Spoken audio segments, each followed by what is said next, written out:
아멘. 오늘 저에게 주시는 하나님의 말씀, 신약 성경 데살로니가 전서 1장 1절부터 10절까지 말씀입니다.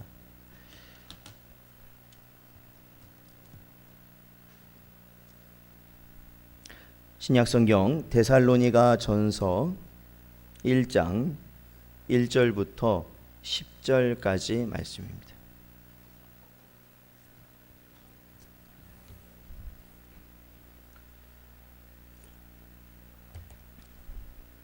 다 찾으셨으면 저희 한 절씩 교독하겠습니다. 바울과 실로아노와 디모데는 하나님 아버지와 주 예수 그리스도 안에 있는 데살로니가인의 교회에 편지하노니 은혜와 평강이 너희에게 있을지어다.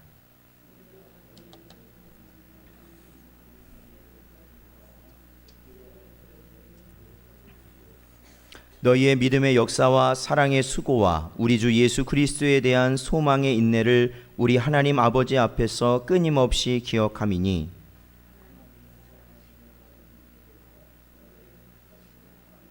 이는 우리 복음이 너희에게 말로만 이른 것이 아니라 또한 능력과 성령과 큰 확신으로 된 것임이라.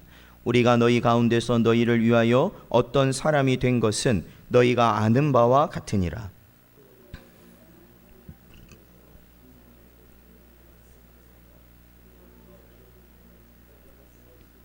그러므로 너희가 마게도냐와 아가야에 있는 모든 믿는 자의 본이 되었느니라.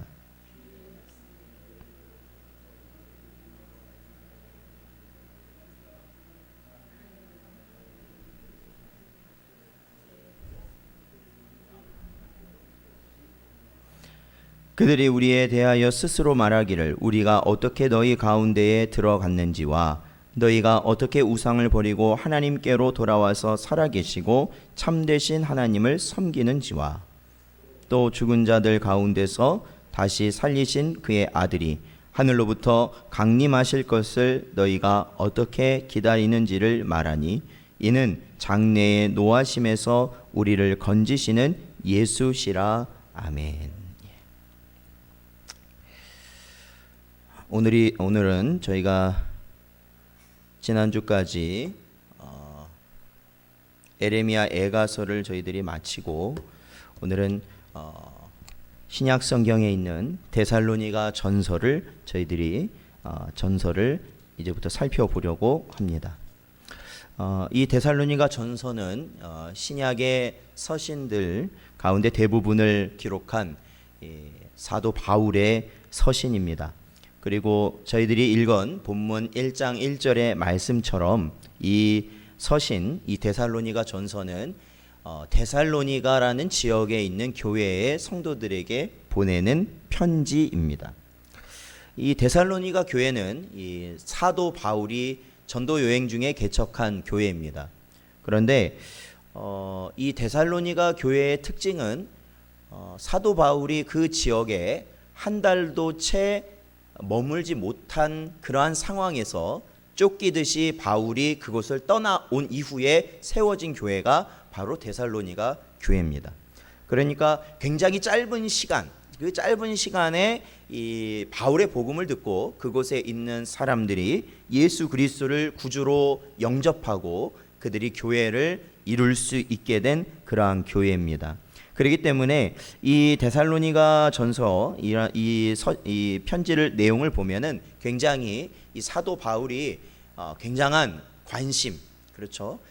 그 관심이라는 게 기쁨도 있겠지만 사실은 걱정도 있을 겁니다. 생각해 보십시오. 한 달도 채 안 된 안대에게 복음을 전하였고 그곳에서 만난 자들, 하나님의 택한 자들이 교회를 이루었는데 바울 그 교회를 이룰 수 있도록 처음에 개척을 하였던 바울 자신은 그곳에 또한 있지 못하는 상황이었기 때문에 그곳 사정이라든지 또한 당시에는 이 교인들이 핍박을 받는 그런 시대였기 때문에 그러한 핍박 가운데서도 이들이 잘 지내고 있는지 많은 근심과 염려를 가졌을 것입니다. 그럼에도 그 데살로니가 교회에 좋은 소식을 바울은 듣고 또한 이 교회의 또 어려운 문제들도 그가 듣고 바로 이 서신을 통해서 이 교회가 바로 세워지길 원하여 보내고 있는 것이 이 데살로니가 전서, 바로 오늘 저희들이 볼 말씀입니다. 그렇기 때문에 이 교회는 이 서신은 약한 교회, 그렇죠, 그 시작하는 교회에 합당한 또한 그러한 말씀을 주고 있다라고 볼 수 있을 겁니다.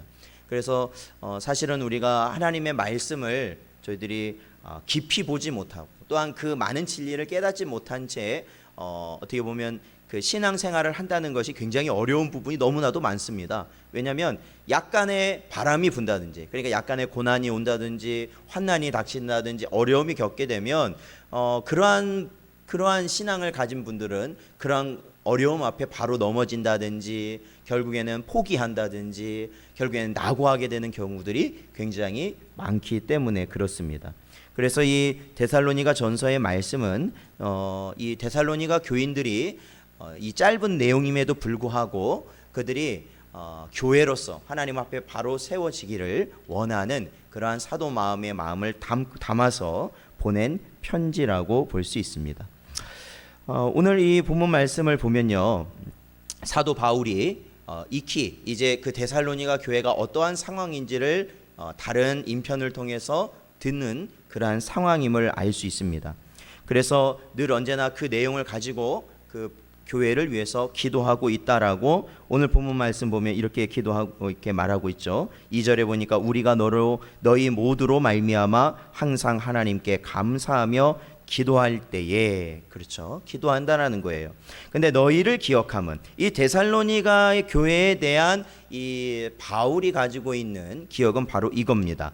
자, 3절을 한번 보겠습니다. 1장 3절 같이 읽죠. 시작.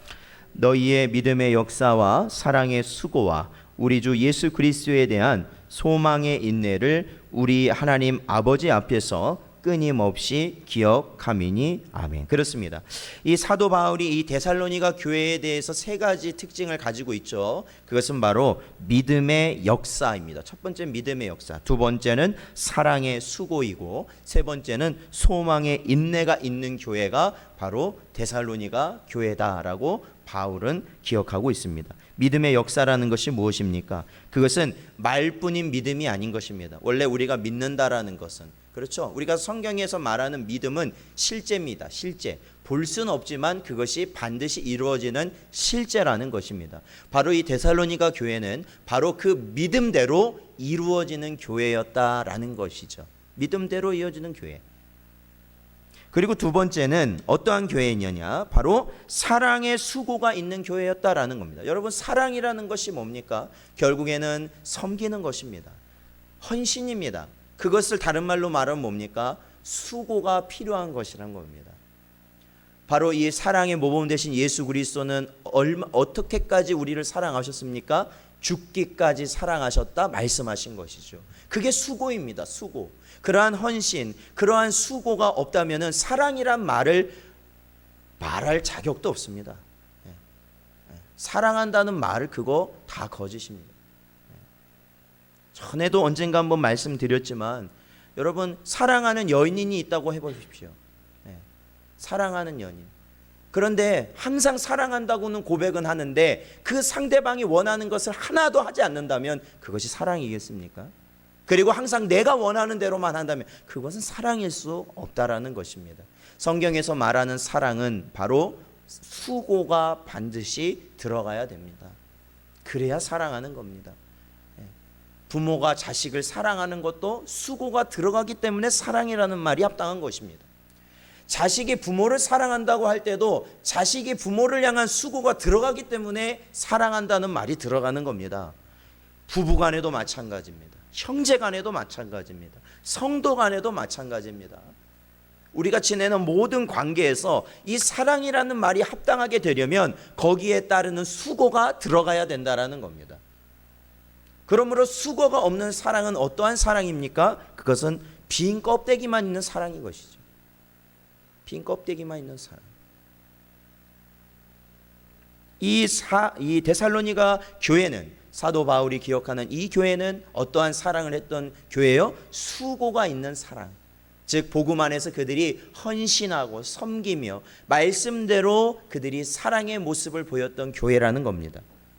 그리고 세 번째는 바로 소망의 인내를 가진 교회라는 겁니다.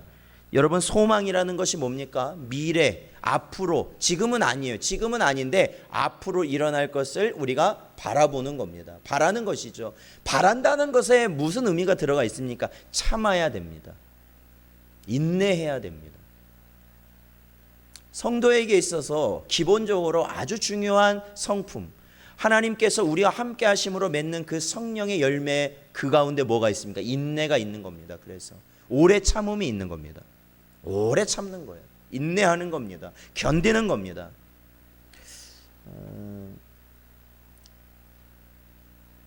인생을 저는 뭐 그렇게 오래 살지는 않았지만 인생을 처음에 시작해서 끝까지 그 삶을 모두 돌이켜 봤을 때 어떠한 사람이 성공한 삶인가라는 그러한 말을 어느 분하고 한 적이 있어요. 그런데 중요한 거는, 결론적인 건 그거더라고요. 그 자리에서 참는 사람이 성공한 사람이라는 거죠.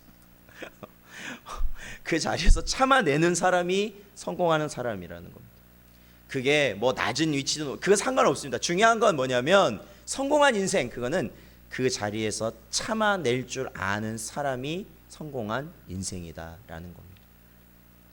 우리가 가지고 있는 소망은 무엇일까요? 그것은 주 예수 그리스도께서 이 땅에 다시 오실 그 날을 소망합니다.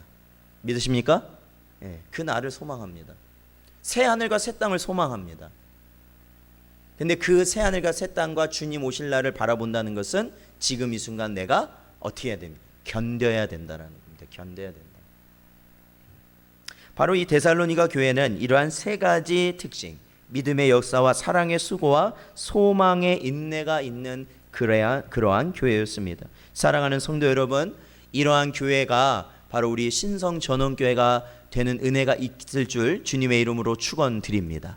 그리고 또한 이러한 이 교회가 가졌던 이러한 모습들이 여러분과 여러분 가정에 있기를 또한 축원드립니다. 그것이 우리가 성도로서 사는 겁니다. 뭐 다른 거 없습니다. 특별한 거 없어요.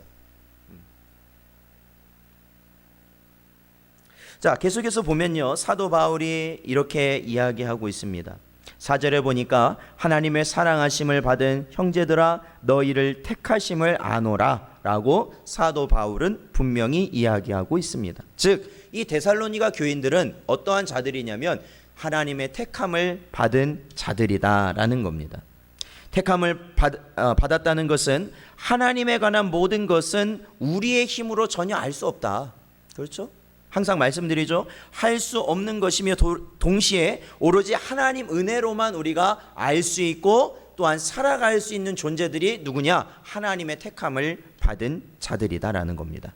우리 좀 더 뒤에 가면 나오는 디모데후서를 한번 볼까요? 디모데후서 1장 9절 말씀입니다. 디모데후서 1장 9절 말씀. 네, 같이 읽겠습니다. 시작. 하나님이 우리를 구원하사 거룩하신 소명으로 부르심은 우리의 행위대로 하심이 아니요 오직 자기의 뜻과 영원 전부터 그리스도 예수 안에서 우리에게 주신 은혜대로 하심이라. 아멘. 그렇습니다. 참 이 말씀이 얼마나 큰 은혜가 되는지요. 하나님이 우리를 구원하사 거룩하신 무엇으로 부르셨다고요? 소명으로 부르셨다라고 말씀하고 있습니다. 즉 주의 일을 감당하도록 다 부르셨다라는 거예요. 불렀다라는 거예요. 택함 받은 자들은 다 주의 일을 감당하는 자들이라는 겁니다. 그런데 특징이 뭐냐? 우리의 무엇대로 하신 것이 아니라고요? 행위대로 하신 것이 아니다. 그러니까 이 목사가 여기서 설교하고 있지만 사실은 이 목사가 되기에 충분한 행위나 행실이나 도덕적인 것을 가지고 있기 때문에 올라가는, 흠결이 없기 때문에 하는 거, 그런 거 아니다라는 겁니다. 오히려. 그러니까 이 세상 사람들이 혹여나 여러분을 향해서 아우 저 나쁜 사람 이렇게 말하면 화내지 마십시오. 왜냐하면 난 나쁜 사람이니까요. 원래 그렇잖아요. 우리 원래 나쁜 사람 아니에요? 그게 죄인이잖아요. 그런데 그 죄인이 어떻게 됐어요? 하나님의 택함으로 말미암아 의인의 길을 걷게 되고 그 택하심으로 말미암아 우리가 주의 일을 감당하고 있는 거니까 우리가 본래는 나쁜 사람 맞습니다. 그러니까 너무 그거에 뭐 민감하게 하실 필요 없어요. 나쁜 사람을 나쁜 사람이라고 하는데 뭐가 잘못된 겁니까? 오로지 우리의 공로나 우리의 행실이나 그런 것이 아닌 오직 하나님께서 우리를 택하셔서 우리를 예배자로 삼으시고 우리를 하나님의 일꾼으로 삼으시고 하나님 나라의 백성으로 삼으신 줄로 믿습니다. 그것이 우리의 믿음입니다. 이게 뭐예요? 우리가 믿는 거예요. 이게 바로 교리예요. 쉽게 말하면 이게 교리입니다. 다른 게 교리가 아니에요. 이게 교리예요. 하나님이 나를 택하셨구나. 오늘도 이 혼란스럽고 복잡스럽고 정말로 내 삶도 바쁘고 내 삶도 어렵고 힘들고 고통스러운 가운데서도 하나님 앞에 나와 예배할 수 있는 것은 우리의 의지는 아니에요. 그게 그 오해하시면 안 돼요. 내가 그래도 그렇게 했다가는 큰일 나요. 이게 뭐예요? 다 하나님의 은혜라는 거예요. 하나님이 우리를 택하셨다는 거예요. 그래서 그러한 상황 가운데서도 나를 이끌어 오신다라는 거예요. 막 죽을 것 같죠. 예. 정말로 정말 힘들 때는 정말 내가 짐승이었으면 좋겠다라는 그런 생각까지 들어요. 왜? 두 발로 걸어 다니기가 힘드니까 네 발로 좀 걸어 네 발로 좀 이렇게 다니면 낫겠다. 너무 힘드니까 이게 너무 힘드니까. 그럼에도 불구하고 우리의 육신의 소원은 뭘까요? 그때 쉬고 싶죠. 당장이라도. 그런데 희한해요. 그런 상황에서도 두 가지 모습이 있잖아요. 그런 상황이 됐는데도 불구하고 막 누가 만나자, 친구들이 만나자 하면 막 또 기운이 펄펄 나서 가는 사람이 있어요. 어디 모여서 막 술 한잔 하자 막 그러면 뛰어가 그냥 갑자기 어디서 힘이 그렇게 나는지. 근데 성도들은 어떠해요? 그러한 가운데서 하나님 앞에 예배하는 것을 우리들이 소망하고 바라볼 때 우리들은 힘을 얻어라는 것이죠. 이 시간이 그러한 은혜의 시간 되시기를 축원드립니다. 그게 바로 하나님이 택한 자들의 모습이다라는 겁니다.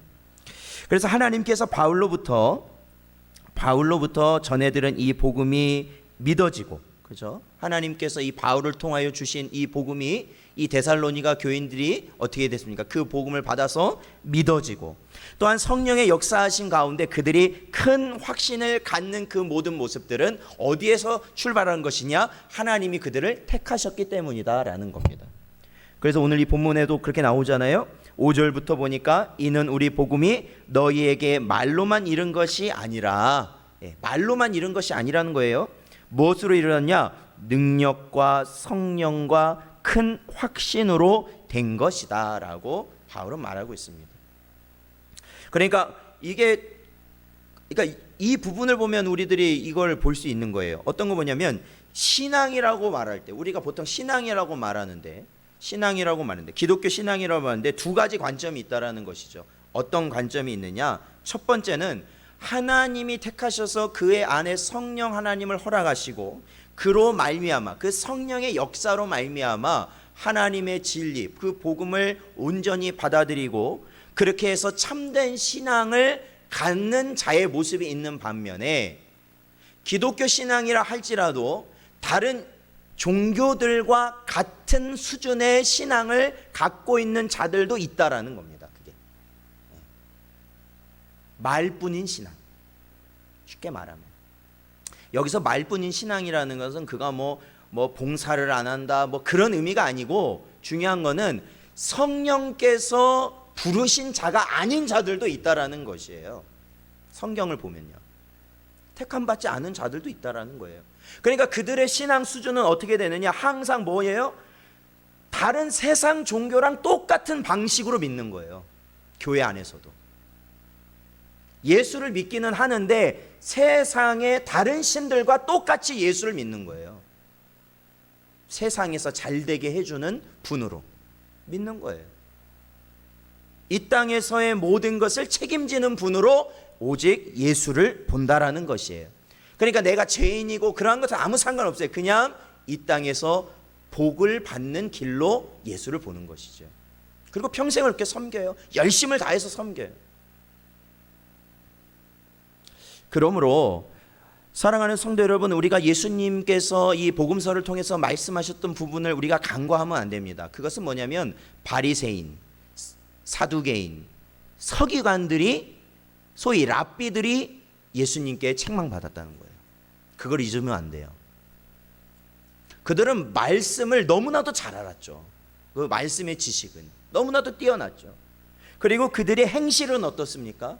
그들은 밖에서 뽑은 채소까지도 11조를 드렸어요. 그렇게 드리는 분 보셨어요?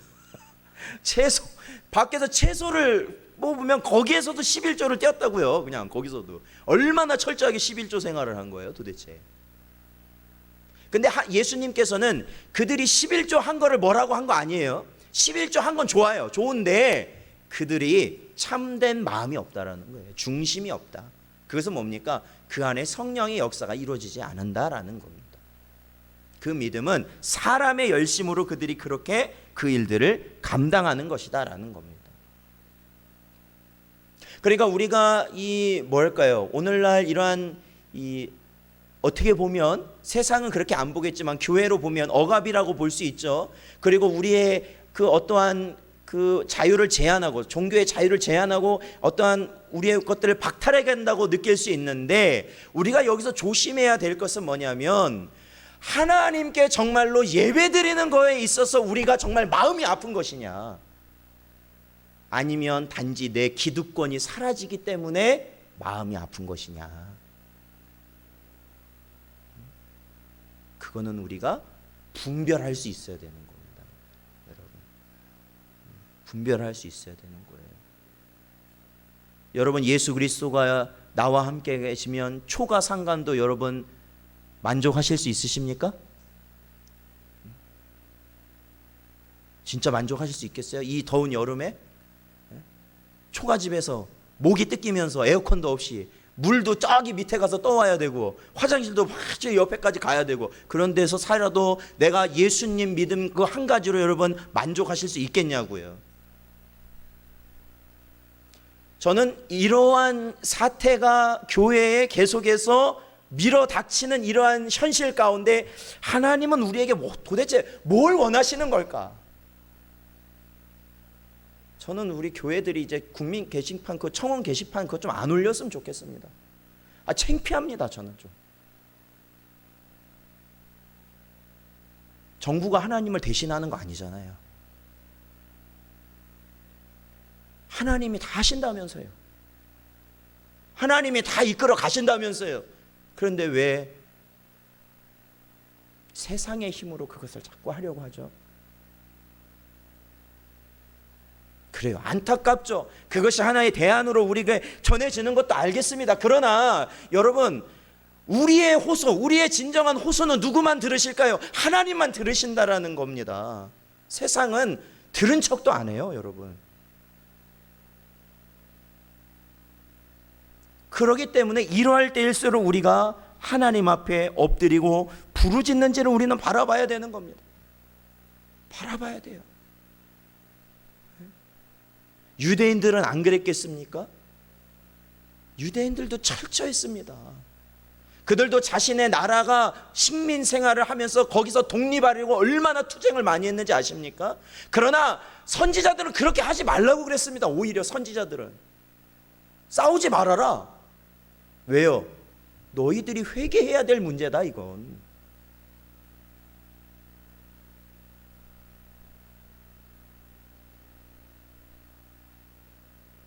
그러므로 저는 말씀드리고 싶어요. 여러분 언제나 준비하세요. 어떤 거? 여러분의 기득권이 사라지더라도 주님만으로 충분함을 내 마음의 중심에서 나올 수 있는 믿음을 여러분이 주님께 달라고 여러분 준비하십시오. 지금부터 준비하세요. 내가 지금 누리고 있는 거 다 끊어줘도 주님 바라볼 수 있는 믿음 달라고 하셔야 됩니다. 저에게 이 자리 내려와라. 그래도 그거에 대해 준비하고 있어야 된다라는 거예요. 항상. 그거를 못 놓게 되면 어떻게 됩니까? 타협하게 된다라는 거예요. 결국에 그게 더 두려운 거예요. 그게 사실은요. 그게 왜요? 마지막 때는 배교가 늘어난다고 했습니다. 배교. 자신이 살기 위해서 예수를 버리는 자가 많아질 거라고 분명히 성경은 기록하고 있습니다.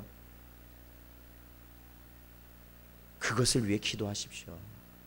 그래서 말씀 보는 거예요. 그래서 예배하는 겁니다.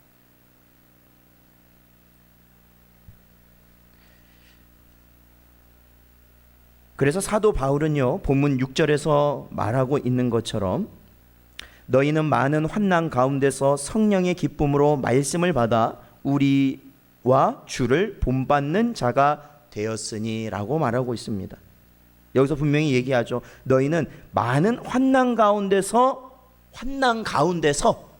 그러니까 이미 이 데살로니가 교인들이 이 믿음을 갖는다라는 그 시대는 믿음을 갖는다는 것이 결국 환난이라는 겁니다. 환난. 어려움이라는 거예요. 고통이라는 거예요. 시련이라는 그게 이미 다 정해져 있어요. 법으로도 정해져 있고 사회 인식으로도 정해져 있고 이미 다 정해져 있는 상태라는 겁니다. 이미 복음을 전하기 전에 이미 그러한 생활을 하고 있던 자들이었다는 거예요. 그런데 그들이요, 사도 바울의 복음을 어떻게 받았다고 성경은 말하고 있냐면 성령의 기쁨으로 말씀을 받았다라고 말하고 있습니다. 사랑하는 성도 여러분, 이 마지막 때에 그 환난을 이길 수 있는 것, 그것은 우리의 힘으로는 되지 않습니다. 진짜예요? 절대 안 됩니다. 오직 성령께서 나를 끌고 가셔야 됩니다. 그냥 끌고 가셔야 됩니다. 그냥 나를 끌고 가셔야 돼요. 그 험한 길을 끌고 가셔야 우리가 그 길을 통과하지 절대 우리의 의지로는 할 수 없습니다. 보세요. 차가 그 진흙탕 비 오는 거에 빠져서 헛바퀴 돌기 시작하면요, 나올 가능성이 거의 없어요. 왜? 계속 들어가거든요. 이제는 한번 빠져나오지 못하면 바퀴를 돌리면 돌릴수록 더 깊이 들어간단 말이에요. 못 나와요. 그 차로서는 못 나와요. 근데 어떻게 하면 그 차가 나올 수 있어요? 불러야죠. 견인차를요. 견인차를 불러서 끈을 달아서 그 견인차가 앞에서 힘을 줘서 세게 당기면 어떻게 됩니까? 나오는 겁니다. 그 차가 나오는 게 아니고 앞에서 당기니까 나오는 겁니다. 견인차. 그거를 교리적으로 교리적으로 말하면 그걸 성도의 견인이라고 합니다. 뭐 어떤 거요? 성령께서 우리를 그냥 끌고 가버리시는 거예요. 끌고 가버리시는 거예요. 전 여기 무서워요. 하는데 이미 멱살 잡혀서 끌려가는 거예요. 우리는 그냥 가는 거예요. 이거 들어가면 안 될 것 같은데 하고 있는데 이미 들어가 있는 거예요. 그 환난 중에. 왜? 성령께서 내 안에서 그렇게 역사하시는 겁니다. 뭐 준비하고 마음 다짐하고 마음 먹고, 아니요. 제 경험으로도 그렇고 말씀적으로도 그렇고 분명한 것은 하나님은 그냥 거기에 냅다 던져버리십니다. 그냥 들어가게 하세요. 아무 준비도 없이 그냥 들어가요. 들어가고 나서 그때부터 하나님은 계속해서 우리를 그 상황께서 이겨나갈 수 있도록 끌고 가시는 거예요. 끌고 가세요. 그래서 바로 이 데살로니가 교회에 이러한 이 고난이 예수 믿음의 고난이라고 하는 그 상황 가운데서도 그들이 신앙을 가질 수 있었던 것이 뭐냐? 바로 성령의 역사다. 그래서 그들이 두려움으로 말씀을 받은 것이 아니라 뭐로 받았다고요? 기쁨으로 받았다는 거예요. 기쁨으로, 오히려 기쁨으로. 자, 우리 고린도전서 2장 4절을 보겠습니다. 고린도전서 2장 4절.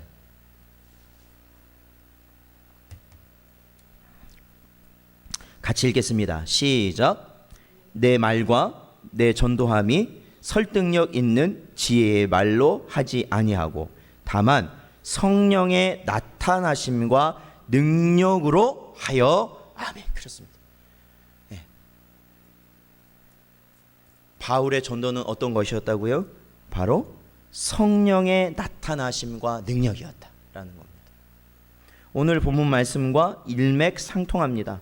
그것은 이 데살로니가 교회를 향해서도 복음을 전할 때 말로만 전한 것이 아니라, 이게 뭐 말로만이라는 게 뭐예요? 그냥 사람들을 설득하려는 자신의 지혜와 지식을 갖고 그 사람들을 설득시키기 위한 말로만 전한 것이 아니라 능력과 성령과 큰 확신.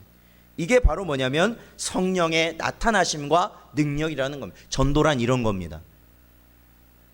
전도란 이게 전도예요. 나로 인하여서 누가 드러나시는 거예요? 성령이 드러나셔야 되는 줄로 믿습니다. 그게 전도입니다.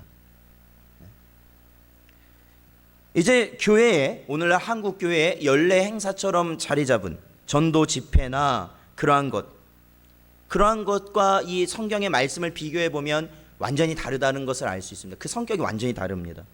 왜냐하면 전도라는 것은 돈으로 되는 것이 아니기 때문에 그래요. 전도라는 것은 어떠한 유명한 사람을, 연예인이나 연사를 불러다 놓는 게 전도가 아니기 때문에 그렇습니다. 재미있거나 흥미있는 말 같은 걸로 사람들을 모으는 것이 전도가 아니기 때문에 그렇습니다. 오늘날 대다수 교회들이 어려움을 겪고 있는 것 중에 뭐예요? 안 나온다라는 겁니다. 30%, 40% 되는 사람이 안 나온다라는 거예요. 왜 안 나올까요?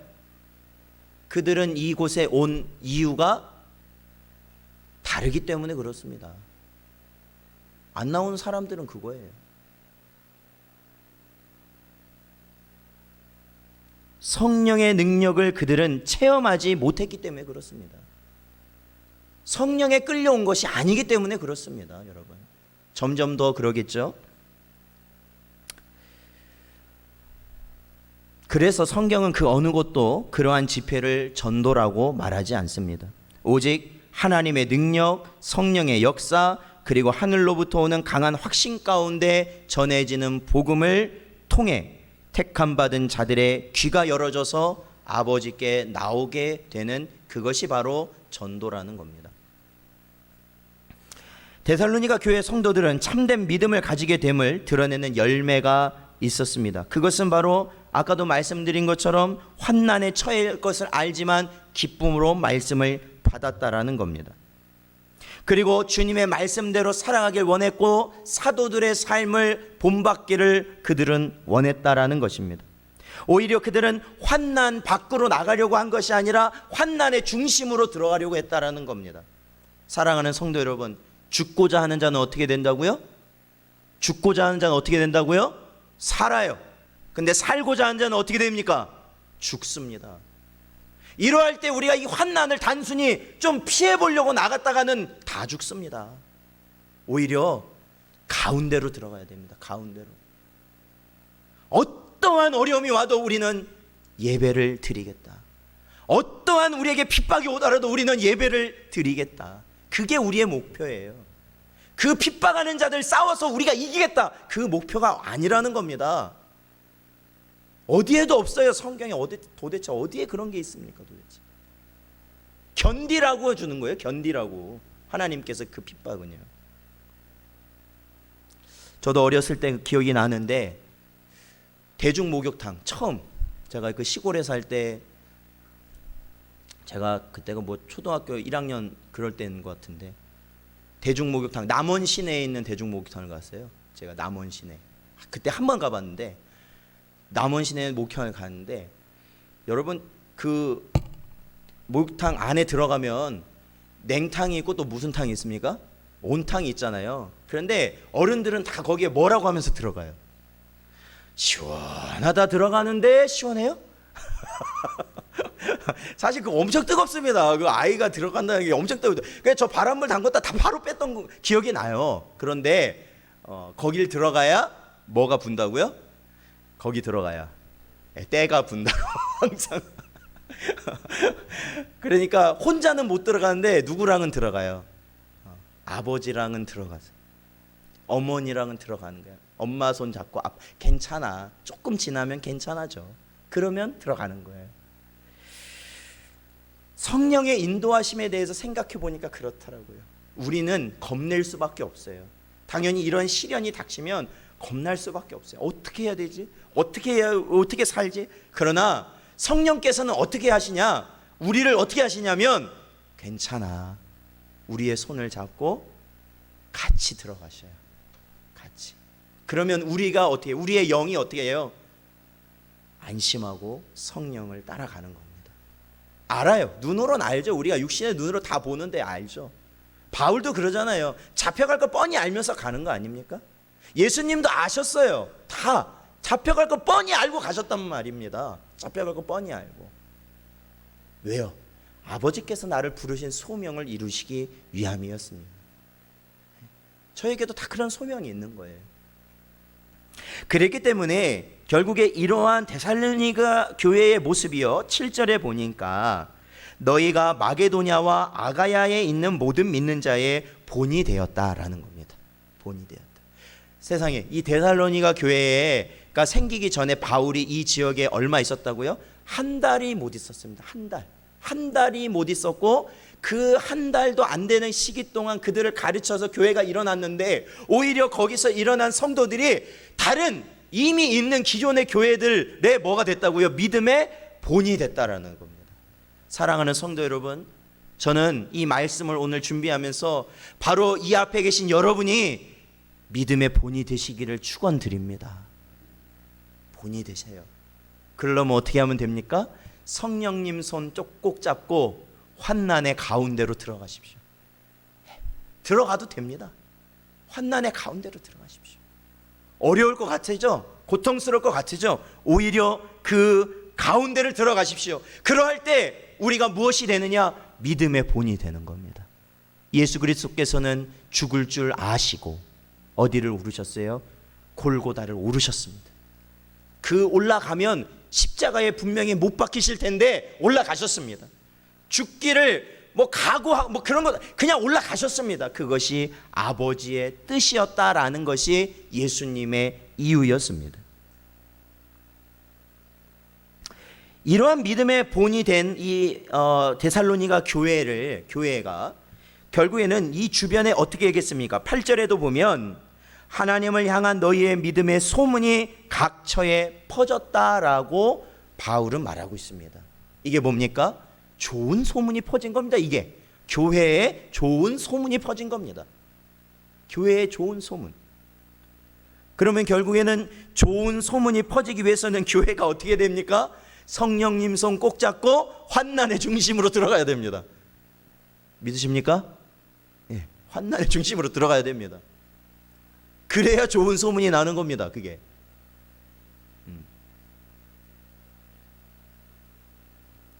그들이 어떻게 했습니까? 9절부터 그 내용이 나와요. 그들이 어떻게 해서 믿음의 본의 모습을 보였는지 자세히 나옵니다. 9절을 볼까요? 9절 보니까 우리가 어떻게 너희 가운데에 들어갔는지, 이게 뭐냐면 사도들이 처음에 데살로니가 지역에 와서 그들에게 복음을 전하였을 때 그들이 어떻게 그 복음을 받아들였는지 그 내용, 그리고 너희가 어떻게 우상을 버리고 하나님께로 돌아와서 살아계시고 참되신 하나님을 섬기는지, 그게 두 번째죠.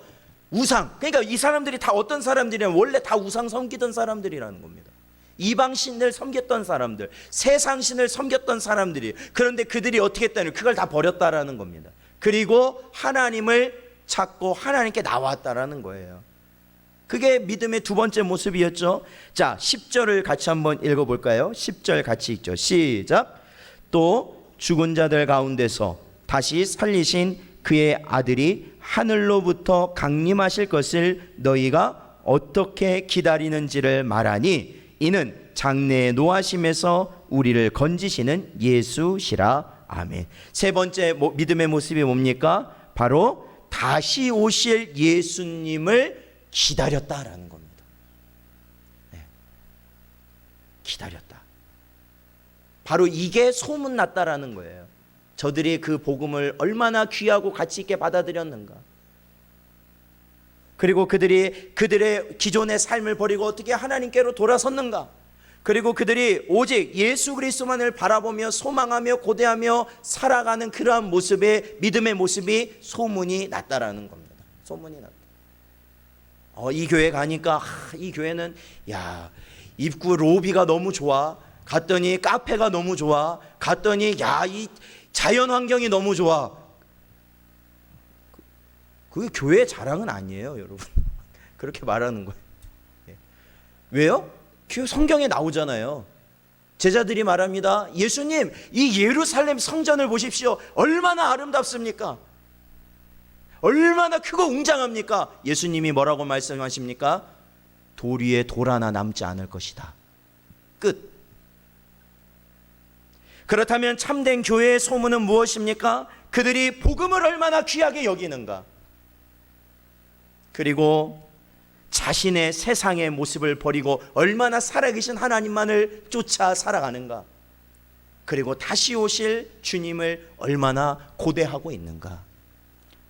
사랑하는 성도 여러분, 오늘 우리는 이 데살로니가의 서신을 바라보면서 바로 우리 교회, 이 신성전원교회, 그리고 나 자신, 그리고 우리의 가정이 나아가야 할 분명한 방향을 제시하고 있다라는 것입니다.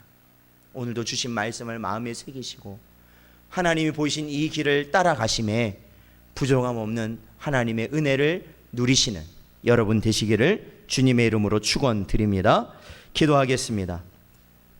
하나님 아버지, 감사합니다. 이 시간에도 저희들을 부르시고 인도하여 주셨사오니 오직 이 땅 가운데 하나님이 우리에게 허락하신 말씀을 언제나 깊이 사모하며 귀하게 여기며 살게 하시고, 또한 저희가 이 세상에 육신의 정욕과 안목의 정욕과 이생의 자랑에 물들어 있는 아버지 하나님, 우리의 모든 삶을 내려놓게 하시고 주님을 바라보며 붙들게 하여 주시옵시고, 다시 오실 주님만을 고대하며 이 모든 환난과 어려움 가운데서도 주님을 소망하며 견뎌나가는 저희 모든 성도들 되게 하여 주시옵소서. 이러할 때에 저희가 주님의 말씀 앞에 엎드리게 하시고, 아버지 하나님, 이러할 때에 저희가 주님 앞에 간절히 부르짖을 수 있는 은혜를 허락하여 주시옵소서.